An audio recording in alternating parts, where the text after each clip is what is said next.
আসসালামু আলাইকুম। সবাইকে আমন্ত্রণ জানাচ্ছি এনটিভির নিয়মিত আয়োজন মার্কেট ওয়াচে।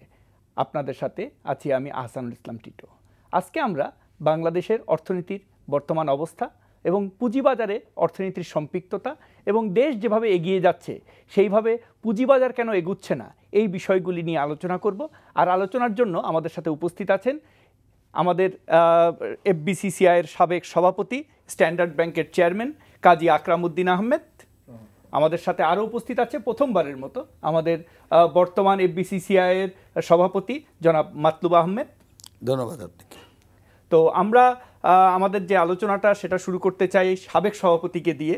আপনার 2 বছরের অধিক সময় আপনি বাংলাদেশের শীর্ষস্থানীয় ব্যবসায়িক সংস্থা যেটা এফবিসিসিআই তার নেতৃত্ব দিয়েছেন, বাংলাদেশকে সারা বিশ্বে প্রতিনিধিত্ব করেছেন এবং গত 5 বছরে আপনি ঢাকা স্টক এক্সচেঞ্জের সাথেও এর মধ্যে সম্পৃক্ত ছিলেন। বিশেষ করে আপনি ঢাকা স্টক এক্সচেঞ্জের বোর্ডের একজন এফবিসিসিআইয়ের এক্স অফিসিও মেম্বার ছিলেন, ডিমিউচুয়ালাইজেশনের সাথে কাজ করেছেন এবং সবচেয়ে বড় কথা ব্যাংকিং সেক্টর যেটা আমাদের পুরো ক্যাপিটাল মার্কেটের প্রায় 30 থেকে 35% মার্কেট ক্যাপিটালাইজেশনের সেই ব্যাংকার অ্যাসোসিয়েশনের আপনার সভাপতি ছিলেন। তো ওই সার্বিক আপনি আমরা পুরো সার্বিক অর্থনীতি না নিয়ে বলে সার্বিক দেশের অর্থনীতি যেটা পুঁজি বাজারকে ঘিরে এটার একটু আউটলুকটা আপনি কিভাবে দেখেন বা কিভাবে দেখেছেন এবং সামনের দিকে আপনি কিভাবে মনে করছেন যে এগিয়ে যাবে? ধন্যবাদ আপনাকে। আপনার কথাও বলতে হয়, আপনিও পুঁজিবাজার নিয়ে বহুদিন থেকে, আমাদের চেয়ে বয়সে কম হলেও এই লাইনে আপনার এক্সপিরিয়েন্স অনেক বেশি। সুতরাং আজকে আপনার সামনে আমি কি বলবো, আপনিও অনেক চিন্তা ভাবনা এই ব্যাপারে করেছেন এবং আপনি ভাইস চেয়ারম্যানও ছিলেন, হয়তো অ্যাক্টিং চেয়ারম্যানও ছিলেন ডিএসসি, তারপর মিউচুয়ালাইজেশনের টাইমটা একটা বিরাট ভূমিকা পালন করেছেন। এটা আমি এটুকুই বলতে চাই যে দেশের এটাও পুঁজিবাজারও একটা অর্থনৈতিক সূচক এবং এটাও আমরা ইন্ডিকেটরস হিসেবে বিবেচনা করি। কিন্তু এই দেশের অর্থনৈতিক সূচকগুলা মানে ইকোনমিক ইন্ডিকেটরগুলা সবই দেখি যে পজিটিভ, সবই পজিটিভ। আপনি যদি ওয়ার্ল্ড ব্যাংকের হিসেবে বলেন, সেই হিসেবে বলেন, মোদির হিসেবে বলেন, তারপরে স্ট্যান্ডার্ড অ্যান্ড পুয়ার কথা সবাই বলে ভালো, কিন্তু তারপরেও আমাদের পুঁজিবাজারটা ঠিক সেইভাবে আসতেছে না কেন? এই চেষ্টা কিন্তু আমরা বহুদিন থেকে করেছি। 10 সালের ঘটনা আপনারা জানেন। তারপরে বিগত 2 বছরে যখন আমি এফবিসিসিতে ছিলাম তখনও পুঁজিবাজারের অবস্থা খারাপ হয়েছে, ভালো হয়েছে। আজকেও দেখেন কয়েকদিন আগেও পুঁজিবাজারের অবস্থাটা 4,900 পর্যন্ত উঠেছিল, আপনারা সবাই জানেন। কিন্তু আস্তে আস্তে হঠাৎ করে এটার অবস্থা মাঝে মাঝে খারাপ হয়ে যায় এবং গতকালও ভালো ছিল, আজকে সকালে শুনলাম যে কিছুটা খারাপের দিকে। এই পুঁজিবাজারের সাথে যে খালি অর্থনীতি জড়িত তা না, এটার সাথে সামাজিক রাজনৈতিক প্রেক্ষাপটগুলো এর সাথে জড়িত হয়ে পড়ে এবং এখানে যে সবাই পজিটিভ ওয়েতে কাজ করে সেটাও ঠিক না এবং নেগেটিভ করে সেটাও ঠিক না। সবাই সব রকমের কাজ করবে, তার মধ্যে পুঁজিবাজার বলেন, অর্থনীতির যে কোনো ক্ষেত্র বলেন, সেটা সেইভাবেই চলবে। কেননা আমরা দেখি যে আমাদের সবচাইতে রিজার্ভ যে কোনো টাইমের চাইতে এখন বেশি, 27 বিলিয়ন। এটা চিন্তা করা যায় না, যদিও রেমিটেন্স একটু কম দেখা যাচ্ছে, কিন্তু আমরা রেমিটেন্সটা বাড়ে কমে সেটা ইসের উপরে নির্ভর করে। কিন্তু আমি দেখতেছি যে এই অবস্থায়ও আমরা পুঁজিবাজারে ভালো করতে পারতেছি না কেন? এই ব্যাপারটা আমি ব্যাংকার হিসাবেও ব্যাংকে বসেও চিন্তা করি, কারণ যখনই এই পুঁজিবাজারে দুর্দিন এসেছে তখন আমরা কিন্তু ব্যাংকিং সেক্টরটা আমরা চেষ্টা করেছি এবং আপনি জানেন যে মাননীয় প্রধানমন্ত্রী রাত্রে 12টায় আমাদের মিটিং ডেকেছেন এই পুঁজিবাজারকে ঠিক করার জন্য। সেই সময় থেকে ব্যাংকের উপর দায়িত্ব এলো যে আপনারা শেয়ার কিনেন। তা আপনার মনে থাকার কথা যে আমরা সেই সময় শেয়ার কিনে আমরা যে লাভ লোকসানের কথা এখানে বলে লাভ নেই, আমরা পুঁজিবাজারকে ঠেকানোর জন্য, পুঁজিবাজারকে স্থিতিশীল করার জন্য ব্যাংকিং সেক্টরটা একটা বিরাট ভূমিকা পালন করছে এবং তারপরে আমাদের বাংলাদেশ ব্যাংকও সেই ভূমিকা পালন করার পরে আমরা ক্ষতিগ্রস্ত না হই তা ওনারাও কিছুটা আমাদের প্রণোদনা দিয়েছেন। কিভাবে? যে আমরা যেগুলো ইনভেস্ট করেছি আমাদের কত পার্সেন্ট আমরা আমাদের করতে পারবো সেটা ওনারা বলে দিছিলেন। তারপরে করার ফলেও কিন্তু আমরা সবসময় রক্ষা করতে পারিনি। এই মুহূর্তে ব্যাংকিং সেক্টরে আপনি বলছেন, ওইখানে কথাই বলছেন ব্যাংকিং সেক্টর পারফর্ম করতেছে না কেন?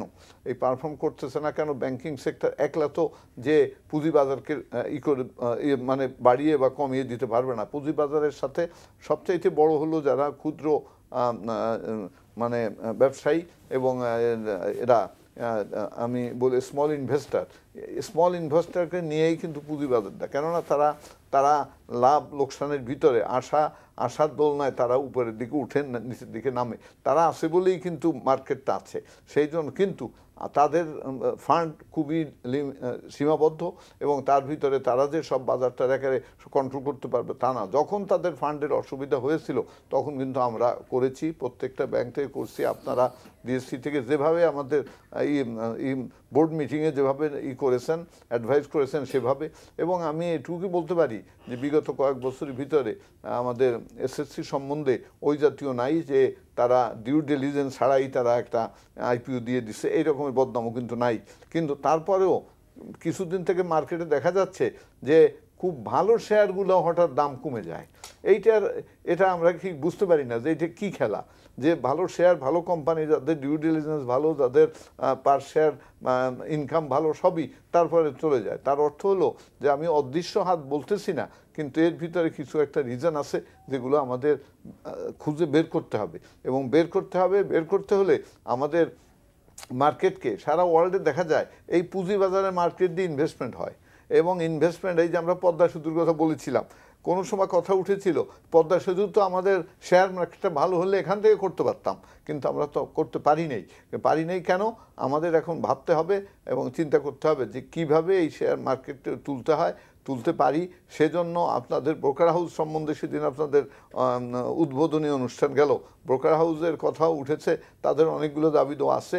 সেগুলো সম্বন্ধেও বিচার বিবেচনা করে সরকারের সাথে আলাপ আলোচনা করে আপনারা এই ব্রোকার্স মার্কেট, আমিও একজন ব্রোকার, সুতরাং আমি ব্রোকার্স মার্কেটে থাকা অবস্থায় সুবিধা অসুবিধা সম্বন্ধে আমরাও বুঝি। তবে এইটুকু আমি বলতে পারি, অ্যাজ এ ব্যাংকার বলতে পারি যে পুঁজিবাজারকে সচল করার জন্য এই দেশে পুঁজিবাজারের মাধ্যমে কেউ ক্ষতিগ্রস্ত না হয়, এই দেশে পুঁজিবাজারের মাধ্যমে যাতে ইনভেস্টমেন্ট হয়, আমাদের ইনফ্রাস্ট্রাকচার হয়, সৃষ্টি করতে পারি, এটা আমরা চেষ্টা করব। ব্যাংক ছিল, আজও ব্যাংক আছে, ভবিষ্যতেও ব্যাংক থাকবে। কিন্তু এই জন্য বাংলাদেশ ব্যাংকের একটা বিশেষ ভূমিকা আছে, যে ভূমিকা বিগত দিনে রেখেছেন।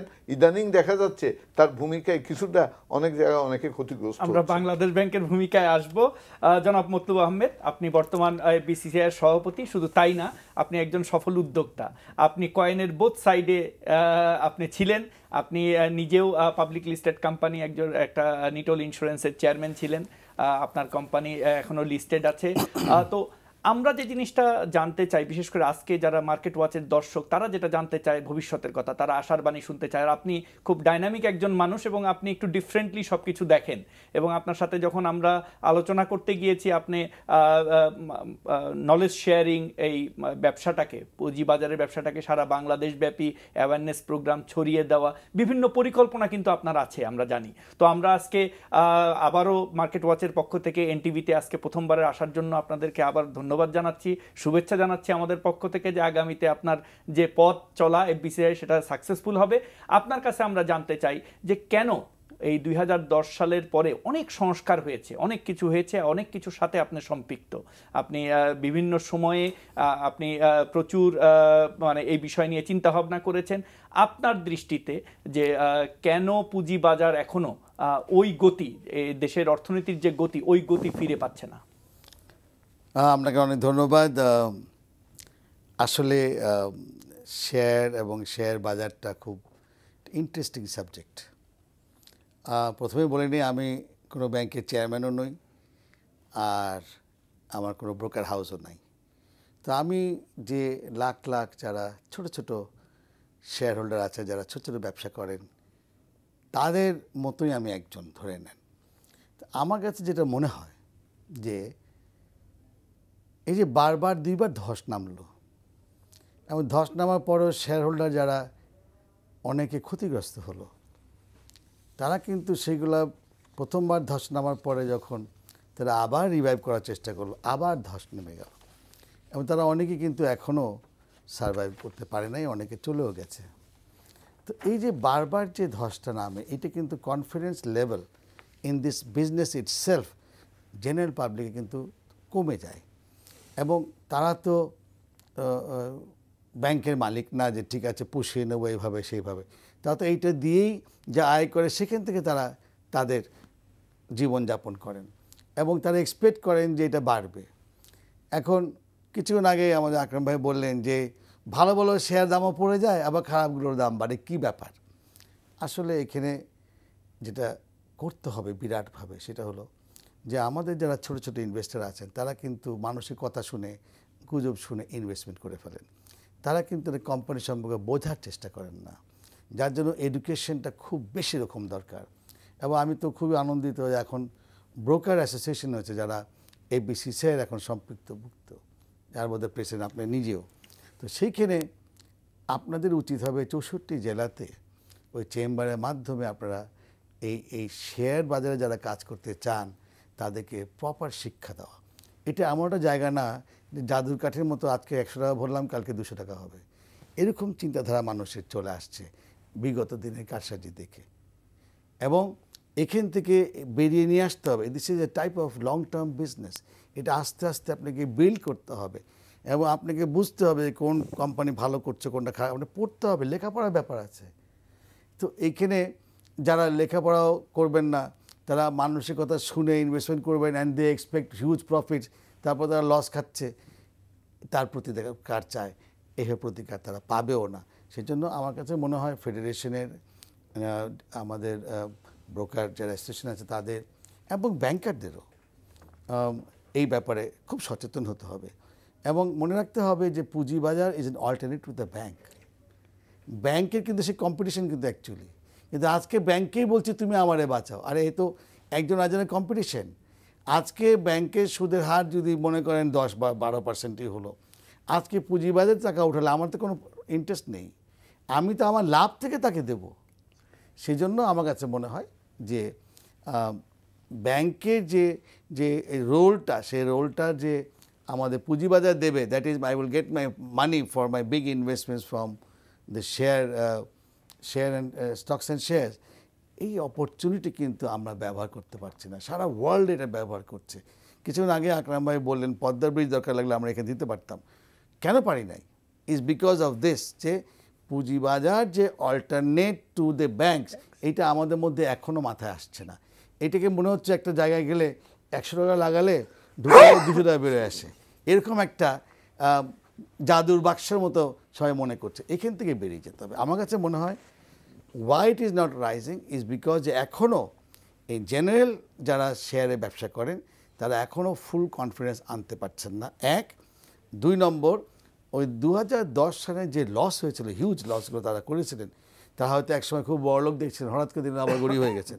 তো এইখান থেকে তারা বেরিয়ে আসতে পারছে না। যারা বেরিয়ে আসতে পারছেন তারা কিন্তু আস্তে আস্তে আস্তে তারা কিন্তু আবার রিভাইভ করছেন, কিন্তু মেজরিটি এখন আসে না, যার জন্য এই শেয়ার বাজারটাকে আমরা যেখানে দেখতে চাই সেখানে এখনো যেতে পারছে না। জি, আমরা আমাদের একজন দর্শক আমাদের সাথে ফোনে আছেন, আমরা দর্শকের একটা ফোন নিব। দর্শক, আপনি আপনার নাম বলে প্রশ্নটি করুন। আসসালামু আলাইকুম, আমি মোহাম্মদ মাহবুব রহমান সিলেট থেকে বলছি। জি বলেন। আমার প্রশ্নটা হচ্ছে মার্কেটে ডিমান্ড ক্রিয়েট করার জন্য কর্তৃপক্ষ কেন কার্যকরী পদক্ষেপ নিচ্ছে না? যেমন গতকালকে একজন বক্তা বলেছিলেন যে। জি ধন্যবাদ, আমরা প্রশ্নটা বুঝতে পেরেছি যে বাজারের দুটো সাইড থাকে, একটা সাপ্লাই সাইড যেখানে শেয়ারের সরবরাহ হয়, নতুন করে পুঁজি সংগ্রহিত হয়, আর একটা হলো ডিমান্ড। তো আমার মনে হয় যে আমি একটু প্রশ্নটা যদি আপনাকে দিয়েই করি, যে আমরা বাইরের দেশে দেখেছি যে অল্টারনেটিভ ডিস্ট্রিবিউশন চ্যানেল, অল্টারনেটিভ ফাইন্যান্সিংয়ের মতো অল্টারনেটিভ ডিস্ট্রিবিউশন চ্যানেল আছে। আপনি জানেন যে ট্রেডিশনাল ব্রোকারেজ হাউসগুলি তাদের আউটলেটগুলিতে শুধুমাত্র ব্রোকার সার্ভিস দিয়ে থাকে, কিন্তু এখন মডার্ন ইয়েতে ইন্টারনেট বেজ হয়ে গেছে। এবং সবচেয়ে বড় কথা, এই যে হাজার হাজার ব্যাংকের ব্রাঞ্চ, সেখানেও কিন্তু ইনভেস্টমেন্ট অ্যাডভাইস, যেটা আমাদের এবিসিআর প্রেসিডেন্ট মহোদয় বললেন যে ইনভেস্টমেন্ট অ্যাডভাইসের জায়গা এবং আপনারা পোর্টফোলিও ম্যানেজমেন্টের জায়গা। তো ডিমান্ড ক্রিয়েটের জন্য ইনস্টেড অফ ব্যাংক বাইং, ব্যাংকের তো ডিপোজিটারের টাকা, ব্যাংক না কিনে ডিমান্ড ক্রিয়েটের জন্য ব্যাংক বা ব্যাংকের সাবসিডারিগুলো আপনারা কি ধরনের উদ্যোগ নিচ্ছেন? আমরা উদ্যোগ ঠিক আমরা নিয়ে ফেলেছি তা বলি না, কিন্তু এই অবস্থায় বাজার যেভাবে চলছে তা দেখে আমাদের চিন্তা এসছে যে আমাদের ব্যাংকের প্রত্যেকটা ব্রাঞ্চেই এরকম একটা সেকশন থাকা দরকার, যেখানে ইনভেস্টরদের এনে তাদের কিছু ট্রেনিং দিয়ে তাদের এই শেয়ার মার্কেট সম্বন্ধে একটা সম্যক জ্ঞান দেয়া, এবং আমরা কি করে ইনভেস্টর বাড়াতে পারি এবং তাদের ইনভেস্টমেন্টের যে মানে ফান্ডটা, এই ফান্ডটাও আমরা কিভাবে লাভজনকভাবে দেওয়ার ব্যবস্থা করতে পারি সেটা আমরা চিন্তা করছি। কিন্তু এই মুহূর্ত পর্যন্ত কোনো ব্যাংকেরই ওইভাবে ব্রাঞ্চে এখনও ঠিক এই স্টক মার্কেটের জন্য এখনও ওইভাবে কোনো বুথ নাই, এটা আমরা স্বীকার করি। আমাদের বুথ করতে হতে পারে। ব্যাংক যেখানে ব্যাংক, উনি বারবারই ব্যাংকের কথা বলছেন, ব্যাংকও তো একটা ব্যবসায়ী প্রতিষ্ঠান, তাকে ওনাকে তো ফিলান্থ্রপিস্টের কাজ করলে হবে না। আমি সেই দিনও একটা কথা বলেছিলাম যে আমরা কিন্তু শেয়ার হোল্ডারের টাকাগুলো আমাদের কাছে গচ্ছিত, ডিপোজিটার এবং শেয়ার হোল্ডার সব মিলিয়ে আমরা কিন্তু টেক কেয়ার করি এই টাকাগুলো, এবং আমাদের একদিন আসে যে কৈফিয়ত দিতে হয় যে এই টাকার আমরা লভ্যাংশ কি পেলাম। আজকে শেয়ার মার্কেট যেভাবে লভ্যাংশ খুঁজে, ঠিক ব্যাংকের শেয়ার হোল্ডাররা, ইনভেস্টররা, তারাও কিন্তু সেই লভ্যাংশ খুঁজে। আমি এই উত্তরটা প্রশ্নটাই আপনাকে একটু অন্যভাবে করব। আপনি সবসময় ক্রিয়েটিভ জিনিস চিন্তা করেন, সো কিভাবে এই যে আপনারা জানেন যে মানে এখন কিন্তু মোবাইল অ্যাপসের যুগ, এবং আমি যতটুকু জানি ঢাকা স্টক এক্সচেঞ্জ ইনফরমেশনের জন্য একটা মোবাইল অ্যাপস তৈরি করছে, এবং আগামী ডিসেম্বরে ঢাকা স্টক এক্সচেঞ্জের এই মানে আইপ্যাড বা আইফোন, স্মার্টফোনের মাধ্যমে যে কোনো জায়গার থেকে শেয়ার কেনা বেচা ইনফরমেশন নেওয়া যাবে। তো ডিমান্ড ক্রিয়েটের জন্য আপনি কি চিন্তা করেন? ডিমান্ড ক্রিয়েটের জন্য সবচেয়ে আগে আবারও বলি যে কনফিডেন্স এবং ট্রেনিং প্রয়োজন, এবং তাদেরকে তাদের পুঁজি যেটা লাগবে সেটা সরবরাহেরও একটা নিশ্চয়তা দিতে হবে। এক সময় বলেছিল তোমার যদি 1 টাকা থাকে ব্যাংক 2 টাকা দিবে, পরে কমে নাকি 1 টাকা হয়েছে, এখন তো দেয়ই না। তো এই যে সিচুয়েশনটা, এই যে আপ অ্যান্ড ডাউন হয় ডিসিশনগুলো, তাতে ইনভেস্টারদের কিন্তু ওই চলার পথটা রোধ হয়ে যায়।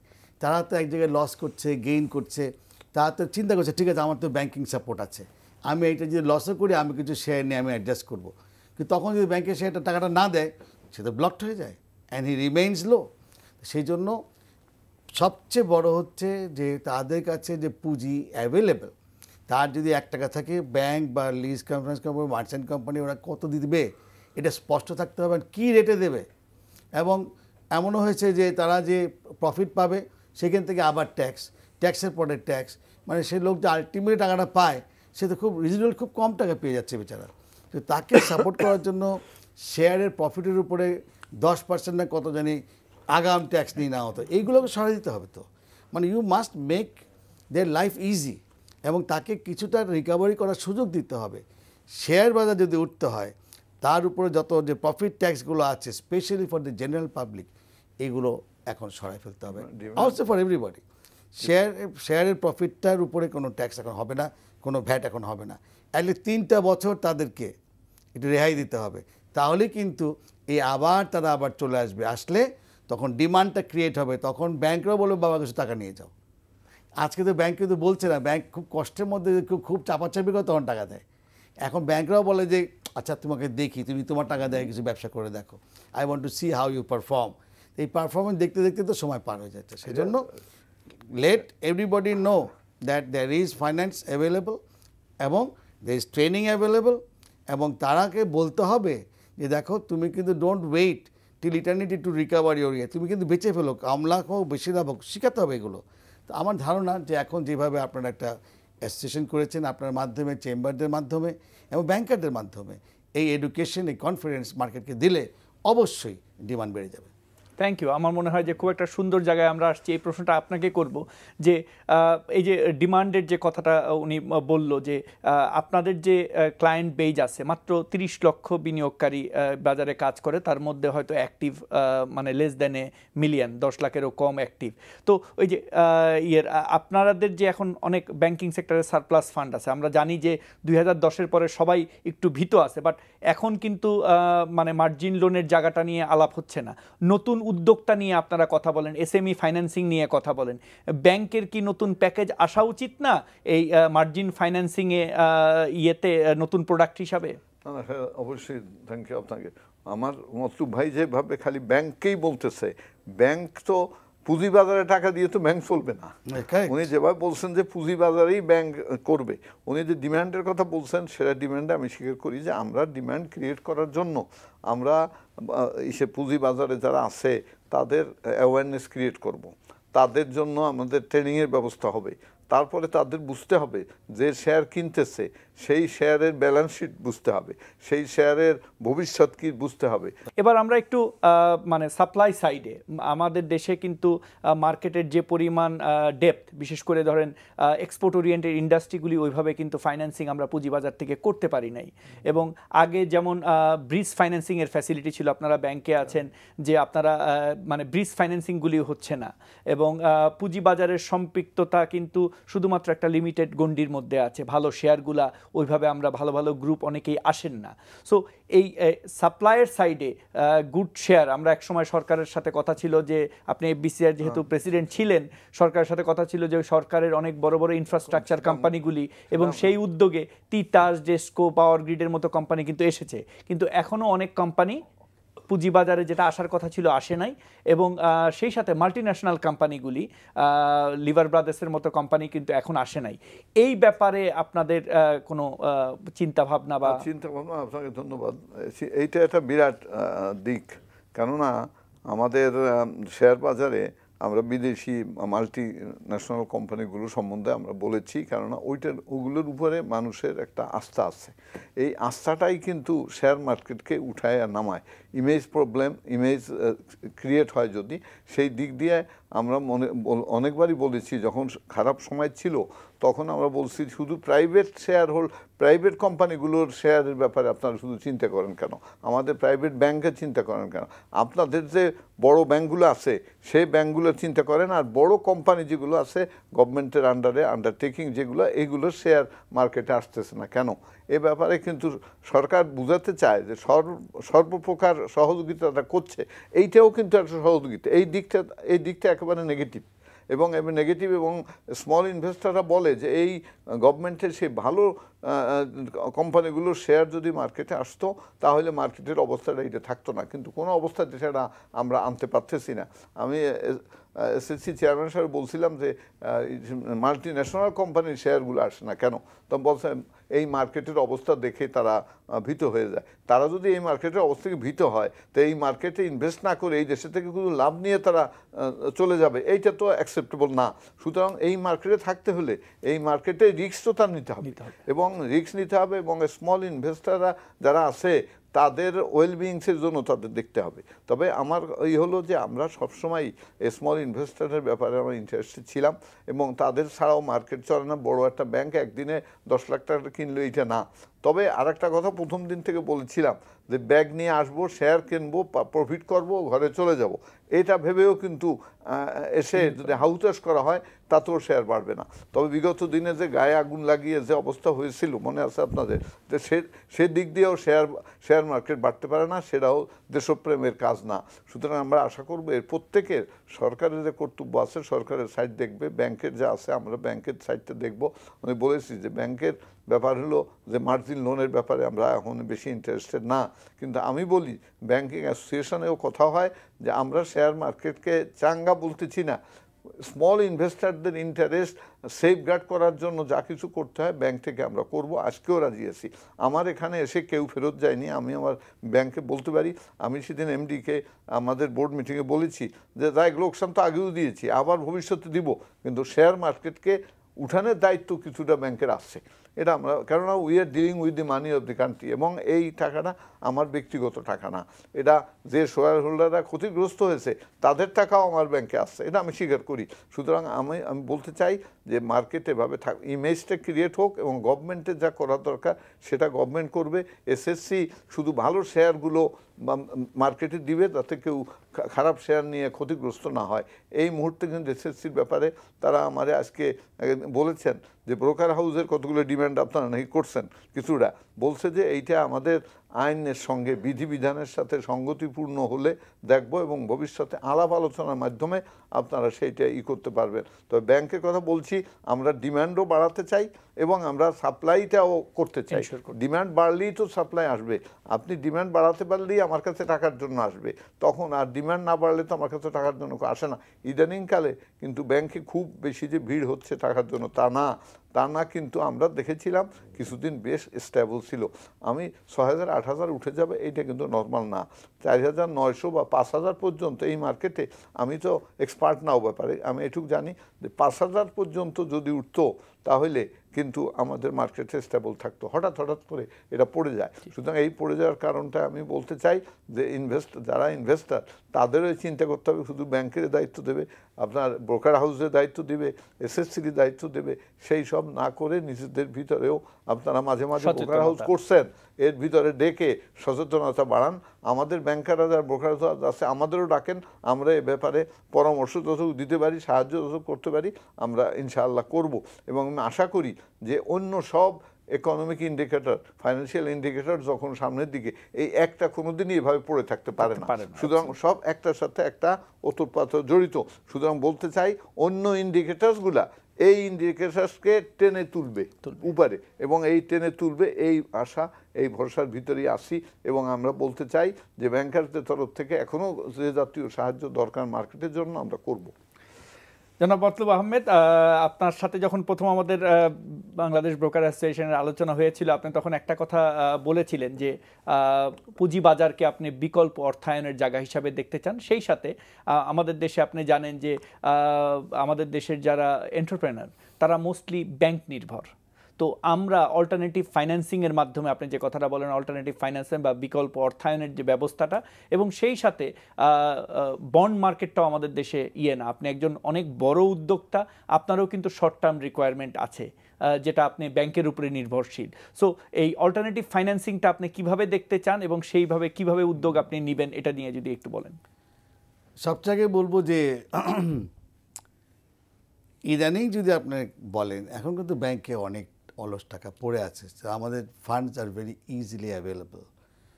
আমরা কেন এই পুঁজিবাজার দিকে ঝুঁকছে না, তার প্রধান কারণ হচ্ছে যে পুঁজিবাজারে নিয়ে যাওয়া একটা বিরাট শ্রমের ব্যাপার এবং বহু টাকা খরচ হয় একটা কোম্পানিকে পাবলিক করতে। এটা সিম্পলিফাই করতে হবে, ইটস টু কমপ্লিকেটেড, এবং এত জিনিস তারা দেখে এবং এত জিনিস তারা করে, হচ্ছে লং টার্ম প্রসেস এবং হিউজ এক্সপেন্সের ব্যাপার স্যাপার থাকে। এবং সেখানে যে বিজনেস ম্যানেজার থাকে তারাও অনেক কিছু ভালো বুদ্ধিও দেয়, সুবুদ্ধিও দেয়, বা কুবুদ্ধিও দেয়। যেমন কি হয় যে একটা ফেস ভ্যালু যদি 10 টাকা হয়, তা প্রথমেই বলে এটাকে 20 টাইমস করে দাও, 18 টাইমস করে দাও। বহু কোম্পানি আছে যারা, যে আপনি বলেন যে আমাদের সরকারি কোম্পানিকে পুঁজিবাজারে নিয়ে আসা, দেখবেন কেউ 10 টাকার শেয়ার 10 টাকায় দেয় নাই। এবং অনেক শেয়ার আছে যারা হয়তো প্রথমেই অরিজিনালি কিনেছে 18 টাকায়, তার 1 মাস পরে দেখবে ওটা 10 টাকা হয়ে গেছে বা 17 টাকা হয়ে গেছে। তো এই যে চেঞ্জ, এই যে আপনি জোর করে মার্কেটে দিচ্ছেন বেশি টাকায়, তো মানুষ কেনার পরেই দিচ্ছে কমে, যে সে আবার কখন উঠবে, তার আসল কখন উঠবে, এই যে সিচুয়েশনগুলো খুব কমপ্লেক্স এবং একটা জেনারেল পাবলিকের পক্ষে এটা বোঝা খুব মুশকিল। এটা আমি বলবো এডুকেটেড লোকের পক্ষেও বোঝা খুব মুশকিল, যার জন্য অ্যাটলিস্ট আগামী 3 বছর 1 টাকার বা 10 টাকার বা 100 টাকার শেয়ার 100 টাকাই বেচতে হবে। এবং পুঁজিবাজারে ভালো ভালো কোম্পানিকে ফোর্স করতে হবে। আপনি জানেন যে ল আছে যে 40 কোটি টাকার উপরে ক্যাপিটাল হলে they are compulsory they must go for public. কয়জন যাচ্ছে? কেউ চেক করেছে?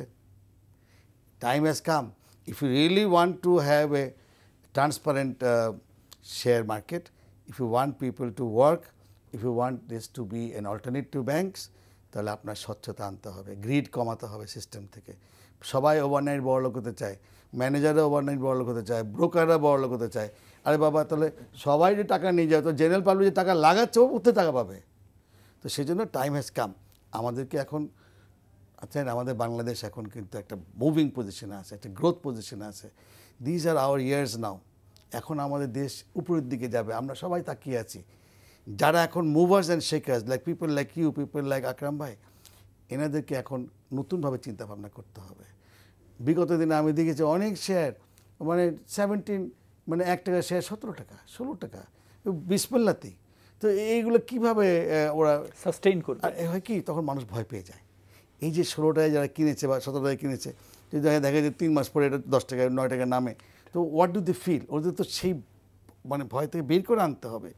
সেজন্য নতুন নতুন ল তৈরি করতে হবে ফর সাপ্লাই। এবং সেই লতে we have to force the big companies to go public and also force them not to be greedy. এই দুটা খুব ডিফিকাল্ট জিনিস, করতে পারলেই সাপ্লাই বাড়বে। জি, আমরা আপনার কাছে আবার আসব, যেহেতু আপনার ব্যাংকের অভিজ্ঞতা, বারবার হয়তো ব্যাংকের প্রশ্নটা আপনাকে করতে হচ্ছে, যে উনি যে কথাটা বলল যে সাপ্লাইয়ের জায়গাটা আপনাদের কাছে, আপনাদের জানা আছে যে কোন কোম্পানিগুলি ভালো, কোন কোম্পানির এক্সপোজার এই যে 40 crore উপরে যেটা পাবলিকে আসার কথা, সো এক্ষেত্রে তো ব্যাংক একটা ভূমিকা রাখতে পারে যে আপনাদের যারা যদি বড় এক্সপোজার নেওয়ার আগে, আপনি জানেন যে একটা পাবলিক লিমিটেড কোম্পানি অনেক বেশি ট্রান্সপারেন্ট, একটা পাবলিক লিমিটেড কোম্পানির জবাবদিহিতা অনেক বেশি, এবং সেইখানে এই কেলেঙ্কারি হওয়ার সুযোগ অনেক কম, হবে না এটা বলছি না, কম। তো আপনারা এই যে অর্থায়নের সময়, যেমন আগে কিন্তু, হ্যাঁ আগে কিন্তু, এবং না মানে অর্থায়নের সময় আরেকটা জিনিস আমি আপনাকে প্রশ্ন রাখতে চাই, যে পাবলিক লিমিটেড কোম্পানি যারা খুব ট্রান্সপারেন্ট অ্যাকাউন্টমেন্ট জবাবদিহিতা করে, সেম সেক্টরের আরেকটা কোম্পানির তো তার একটা প্রেফারেন্সিয়াল ট্রিটমেন্ট থাকা উচিত, ট্যাক্সে যেমন একটা রিবেট আছে। পাবলিক লিমিটেড কোম্পানিগুলা যদি আপনারা যদি আপনাদের ভালো গ্রাহকদেরকে উৎসাহিত করেন যে তোমরা যদি পাবলিকে আসো, then you will get a lesser interest, মানে কম ইন্টারেস্ট, এই ধরনের উদ্যোগগুলি আমরা আপনাদের কাছ থেকে আশা করতে পারি কিনা? মতলুব যে কথা বলেছে, সিম্পলিফাই করলেই যে সবসময় ভালো হবে, সিম্পলিফাই করলে আবার খারাপ শেয়ারগুলো মার্কেটে এসে যাবে। সুতরাং সিম্পলিফাই, আমি যেটা ব্যাংকের কথা বলেছেন, তো এটা থেকে আমরা এতদিন যে খুব চিন্তা করেছি তা না, তবে এখন পাবলিক লিমিটেড কোম্পানিগুলো আমাদের কাছ থেকে যখন কোনো রকম ইনভেস্টমেন্টের জন্য প্রপোজাল আসে, তবে আমাদের সে সময়ও আমাদের ভিতরে চিন্তা রাখা দরকার যে এই কোম্পানিগুলো 40-50 কোটি 100 কোটি দিচ্ছি, এগুলো তো প্রাইভেট লিমিটেড প্রাইভেট কোম্পানি, এতে তো দেশের কোনো উন্নতি হচ্ছে না, হচ্ছে মেইনলি হচ্ছে দর্শক অনেকক্ষণ ধরে অপেক্ষা করছেন। দর্শক, আপনি আপনার নাম দিয়ে প্রশ্নটি করুন। আমার নাম গোলাম মুস্তফা, ঢাকা থেকে বলছি। আপনাদের এখানে একটা আলোচনা বলে গেছিলেন যে ব্যাংক এক্সপোজার লিমিট কিছু হলেও বাড়বে। কয়েকদিন আগে সমন্বয় সভা হয়েছিল এসএসসি এবং বাংলাদেশ ব্যাংকের এখানে, সেখানে কোনো বাড়ানো হলো না, এবং বিভিন্ন মাধ্যমে জানতে পারলাম যে আইন সংশোধন করতে হবে। আইন সংশোধন করুক, ঠিক আছে, একটা কথা তো বলতে পারে যে আমরা চেষ্টা করতেছি এটা আগামী সংসদে আমরা এটা মানে গভর্নর সাহেব যদি বলেন যে আগামী সংসদে আমরা পাস মানে যাতে পাস করে সেই ব্যাপারে আমরা উদ্যোগ দিব, এই কথাটা বললেই তো মার্কেটে উঠে যায়। আমার মনে হয় জি, আপনার প্রশ্নটা বোঝা গেছে, ধন্যবাদ আপনাকে। প্রশ্নটা ছিল যে আপনাদের আগামী জুলাইয়ের মধ্যে ব্যাংকের এক্সপোজার যে 20 মানে এক সময় ছিল টোটাল আপনার অ্যাসেটের 10%, এখন এটাকে আইন সংশোধন করে আপনার ক্যাপিটালের 25% করা হয়েছে, এবং কিছু কিছু ব্যাংক, সব ব্যাংক না, গুটি কয়েক ব্যাংক যারা আগে থেকেই পুঁজিবাজারের সাথে সম্পৃক্ত ছিল তাদের এক্সপোজারটা বেশি, এবং সেইখানে একটা ক্লিয়ার কাট, যেটা আমাদের বিসিআর সভাপতি সাহেব বললেন যে আমাদের আইনগুলো খুব ক্লিয়ার কাট হওয়া উচিত। এই যে একটা টাইম বার দিয়ে দেওয়া যখন হয় যে এখন মার্জিন লোন 1:2 দিব, এখানে 1:1 দিব, এই যে আপনাদের যে আপনাদের ব্যাংকার, আমাদের কাছে কিন্তু এই যে দর্শকরা যেমন আকুল ভাবে থাকে, ইস্যুটা কিন্তু ব্যাংকের। আপনারা কেন বাংলাদেশ ব্যাংকের সাথে সরাসরি একটা টাইম ফ্রেম নিয়ে নিচ্ছেন না যে হ্যাঁ আমরা এইভাবে জিনিসটা হ্যান্ডেল করব? কোনো একটা কাট অফ ডেট থাকলেই কিন্তু প্যানিক তৈরি হয়।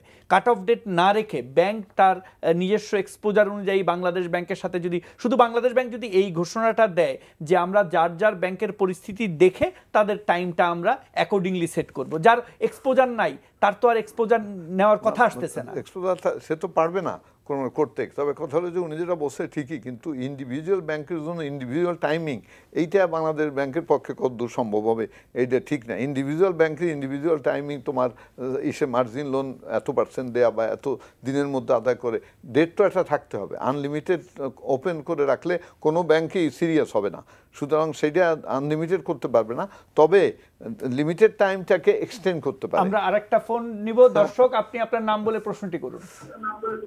আসসালামু আলাইকুম টিটু ভাই, আমার নাম কামরুল। ওয়ালাইকুম আসসালাম। আমি খুলনা থেকে বলছি। আপনার কাছে আমার কোশ্চেন, সেটা হচ্ছে লাস্ট এই 3 মাস 4 মাস ধরে রেগুলার এই যে 50, 60, 70 করে মার্কেট ফলিং, এটা শেষ কখন বা কবে?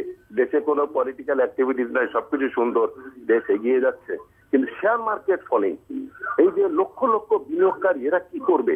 আজকে ঢাকায় মানববন্ধন হচ্ছে, মিছিল বিক্ষোভ হচ্ছে, এগুলো কেন? এগুলো আমাদের একটা কংক্রিট কিছু বলেন। আপনারা আছেন, আপনার বিশিষ্ট লোকজন, আপনার সামনে মতলুব ভাই আছে, তারপরে আমাদের বিসিসিআই প্রেসিডেন্ট সাহেব আছেন, আকরাম ভাই আছেন, আপনারা অনেক অনেক কিছুই দেশের জন্য, কিন্তু আপনারা শেয়ার মার্কেট নিয়ে কথা বলেন না। ধন্যবাদ দর্শক, আপনার প্রশ্নটা বুঝতে পেরেছি।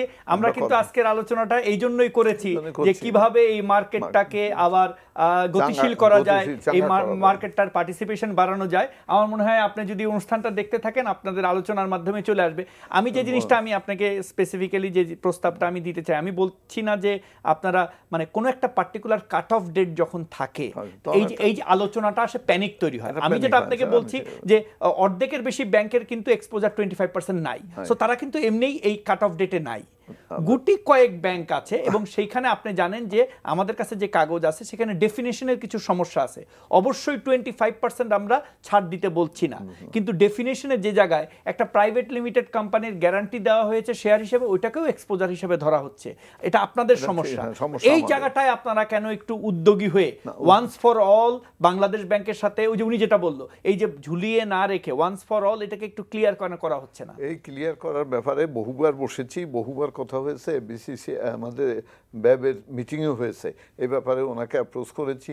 গভর্নর সাহেব বলছেন আমরা আপনাদের নিয়ে বসে এইটার সমাধান করে দেবো, এবং মার্কেটের অবস্থা এই হওয়ার পরে আমরা বলছি যে এইটার একটা সমাধান না করলে আমাদের সাথে বাংলাদেশ ব্যাংকের যদি একটা টানাপোড়েন থাকে তাহলে আমরা মানে হতে পারি না, আমরা এক্সপোজার না, আমরা ফ্রি হতে পারি না যে আমাকে কি করা উচিত, কি করতেছি, আরও ভালো কি করা উচিত, এটা পারি না। সেজন্য বাংলাদেশ ব্যাংকের সাথে বারবার আমাদের এ নিয়ে আলাপ হয়েছে। বাংলাদেশ ব্যাংকের গভর্নর সাহেব কিছুদিন আগেও বিদেশে গেছেন, ফেরার পরে ওনার সাথে আলাপ হবে। উনি সবসময় সিম্প্যাথেটিক, তবে উনি আবার ওনার রুল দেখতে যায়, সেটা হয়তো আমাদের জন্য ফেভারেবল হয় না। কিন্তু ব্যাংক, আপনি বলছেন যে এই ব্যাংকের এক্সপোজার কিন্তু অনেক ব্যাংকেরই নাই, বেশিরভাগ ব্যাংকে নাই। আমরা কয়েকটা ব্যাংক যারা ওই সময় এই পূবালী ব্যাংক ছিল, আমরা ছিলাম, ছিল, অনেকেই ছিল, এবং মাননীয় প্রধানমন্ত্রী স্বীকার করেছে আপনারা কতগুলো ব্যাংক ওই সময় মার্কেটে এসে নিজেদের লোকসান দিয়ে কেনার ফলেই ওই সময় মার্কেটটা আস্তে আস্তে উঠে গেছিলো। এখন সেই সময়ের মতো এত খারাপ এখন মার্কেট না, সুতরাং এখন মার্কেটকে তোলা অত কষ্টকর না। এখন শুধু আমাদের একটা নীতিমালার মাধ্যমে মার্কেটকে আমাদের তুলতে হবে, কিভাবে আমরা ইনভেস্টরদের করতে পারি, কিভাবে আমরা অন্য ইন্ডিকেটরের সাথে সমপর্যায়ে আমাদের শেয়ার বাজারটা আমাদের উপরের দিকে উঠতে পারে। সেই জন্য উনি যেটা বলেছেন সে ব্যাপারে ব্যাংকের সাথে আলাপ হচ্ছে, এবং সেটা শেয়ার মার্কেটের জন্য ফেভারেবল হয় এবং আমাদের ব্যাংকের জন্য ফেভারেবল হয়, বাংলাদেশ ব্যাংকও সেই জাতীয় রুল করতে পারে, এই নিয়ে আমাদের কথাবার্তা হচ্ছে। ওনাকে একটু আশ্বস্ত করতে পারি যে আমরা এই ব্যাপারে অল্প দিনের মধ্যেই ডিসিশন হবে, এবং সেটা জেনারেল ইনভেস্টরদের সুবিধার জন্য, তাদের সুযোগের জন্য এইটা আমরা অবশ্যই করব। তবে আমাদের ব্যাংকের দিকটাও আমাদের দেখতে হবে, টাকা দিতে গেলে কাকে দিলাম এটার ব্যাপারে, যাকে দিব, ওই যে আপনি বলছেন যে প্রাইভেট বড় কোম্পানি টাকা নিতে আসলে তাকে বলতে হবে যে ভাই এত টাকা নিলেন, আপনি শেয়ার মার্কেটের কন্ট্রিবিউশনের জন্য আপনি শেয়ার মার্কেটে যান। অনেকে যায় না, অনেকে টাকা তুলে অন্য কাজে লাগানোর জন্য যায়, অনেকে ভয়ে যায় না যে গেলে অনেক ট্যাক্স দিতে হয়, বহু রকমের ট্যাক্স আছে। মত্তু ভাই বলেছে যে এই শেয়ার মার্কেটে যে ইনভেস্টমেন্ট করে তাদের থেকে যে প্রফিট আসে সেটা কিন্তু ট্যাক্সের ব্যাপারে, ভ্যাটের ব্যাপারে কিছুটা রিলিফ দেওয়া দরকার গভর্নমেন্টের কাছে। এবং আমাদের ফাইন্যান্স মিনিস্টার সাহেব মাঝে মাঝে একটু উল্টোপাল্টা আমাদের সম্বন্ধে বলে বসে শেয়ার মার্কেট সম্বন্ধে, কিন্তু উনি খুবই সিম্প্যাথেটিক। ওনাকে যদি বুঝান যায় তাহলে উনি বুঝেন, এটা আমাদের অর্থমন্ত্রী সাহেবকে দেখেছি। সুতরাং উনি এখন মানে শেয়ার মার্কেটের মানে যারা আছে আমাদের Bangladesh bank, finance ministry, SSC এবং আমরা যে ডিএসসি বা সিএসসি বলেন, এরা সবাই কিন্তু একসাথেই কাজ করার জন্য প্রস্তুত, এবং এই একসাথে কাজ করার সুযোগটা এখন আসছে। আমরা মনে করি অল্প দিনের মধ্যেই আমরা এই সুযোগটা নিতে পারবো। তবে মাঝে মাঝে যে পলিটিক্যাল কারণ, এই যে ব্লগার, এই যে এইগুলোর যে এফেক্ট হবে না এটা কিন্তু অস্বীকার করা যায় না, এগুলোর এফেক্ট হবেই। কেননা এগুলো হলে যারা ইনভেস্টার আর যারা ফাইন্যান্সিয়াল ব্যাংকাররা তারাও চিন্তায় পড়ে, এবং যারা ইনভেস্ট করে তারাও চিন্তা করে। মার্কেট এটার জন্য প্রতিদিন একটা ঘটনার দ্বারা মার্কেটের এফেক্ট করে, কিন্তু আমি মনে করি এই অবস্থা থাকবে না।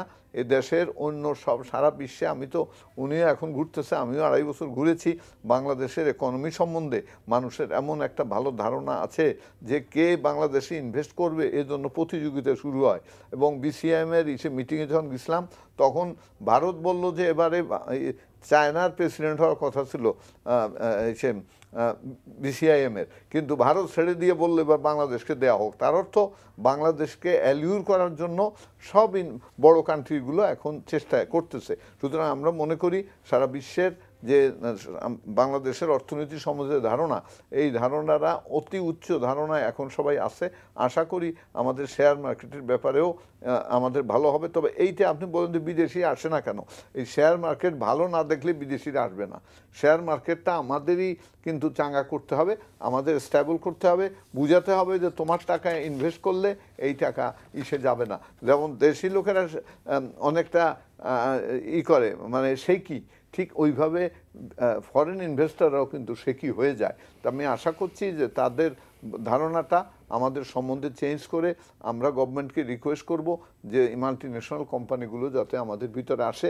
আর গভর্নমেন্টের শেয়ার, গভর্নমেন্টের বড় বড় কোম্পানি যেগুলো এত ভালো সুনামের সাথে কাজ করছে, তারা কেন আসে না, এটাও চিন্তা করে আমরা ব্যবস্থা করব। আর আপনি ব্রোকার হাউস সম্বন্ধে বলি যে আপনি মাঝে মাঝে দেখেন, আমরা এর সম্বন্ধে আমরা আলাপ আলোচনার মাধ্যমে দেখি ব্রোকার হাউসগুলো যে বিপদের ভিতরে আছে, তার ভিতরে আমরাও আসি।